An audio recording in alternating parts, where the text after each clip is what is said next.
ഇപ്പോൾ എല്ലാ ദിവസത്തെയും കണി ഇതാണ്. അങ്ങനെ കണിയൊക്കെ കണ്ട് സ്കൂളിലേക്ക് പോകാനുള്ള ഒരുക്കത്തിലാണ്.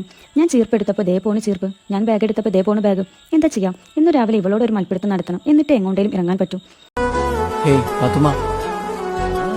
കൽവിനകത്ത പാത്തുമ്മ ബിയാത്തുമ്മ ഒത്തിനരുത്തിയ പാത്തുമ്മ ബയ്യാത്തുമ്മ മുത്തുപഴുത്ത മുത്തുമ്മ അല്ലാണ്ടുമ്മ ആശുപരുത്ത പാത്തുമ്മ. ഇനി പോവാൻ വേണ്ടി ചെരുപ്പിട്ടപ്പോഴോ അതും വേണം. എല്ലാ ചെരുപ്പും മാറി മാറി ഇട്ട് നോക്കുന്നുണ്ട്. അതിനിടയിൽ അവൾ ഉദ്ദേശിച്ച എന്തോ ഒന്നും നടന്നിട്ടില്ല. അതിന്റെ ബഹളവും കരച്ചിലുമാണ് ഈ കാണുന്നത്. അങ്ങനെ അതൊക്കെ കഴിഞ്ഞ് നേരെ സ്കൂളിലേക്ക്. ഒരു പണിയുമില്ലാത്തപ്പോൾ മഴ ഇങ്ങനെ നോക്കി നിൽക്കാൻ ഒരു പ്രത്യേക രസമാണ്. അങ്ങനെ ക്ലാസ് തുടങ്ങുന്നതിന് മുമ്പ് അല്പം മഴയൊക്കെ ആസ്വദിച്ച് നിൽക്കണം. തിരിഞ്ഞപ്പോൾ ദേ ഒരുത്തൻ, അവനും എന്നെ പോലെ എന്തോ ആലോചിച്ച് മഴയൊക്കെ ആസ്വദിച്ച് നിൽക്കണം. പിന്നെ നേരെ ക്ലാസ്സിലേക്ക്. അങ്ങനെ ക്ലാസ്സിൽ കയറി ഇറങ്ങി ഈവനിങ് ആയി. ലാസ്റ്റ് പീരീഡ് സ്കൂളിലെ അക്മേറയോടൊപ്പമായിരുന്നു കുട്ടികൾ ചെലവഴിച്ചത്. ഞങ്ങളെ സ്കൂളിലെ എ ടീച്ചർ.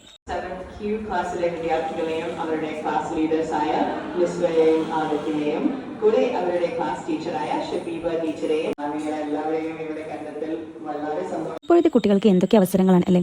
അക്മേറയോട് ചോദ്യങ്ങൾ ചോദിക്കാനുള്ള തിരക്കാണ് ഈ കാണുന്നത്. ജസീം സാറുടെ നേതൃത്വത്തിൽ അക്മേറയോടൊപ്പമുള്ള ഈ പീരീഡ് അവർ ഹാപ്പി. പല ഭാഷകളും സംസാരിച്ച് പല ഉത്തരങ്ങളും നൽകി അക്മേറ കുട്ടികളെ കയ്യിലെടുത്തു. എല്ലാവർക്കും ഒരു പുതിയ അനുഭവം, സന്തോഷം. ഇതുവരെ കിട്ടാത്ത എന്തോ ഒന്ന് കിട്ടിയ സന്തോഷത്തിലാണ് എല്ലാവരും. അങ്ങനെ ഇന്നത്തെ ദിവസവും ഇങ്ങനെയൊക്കെ.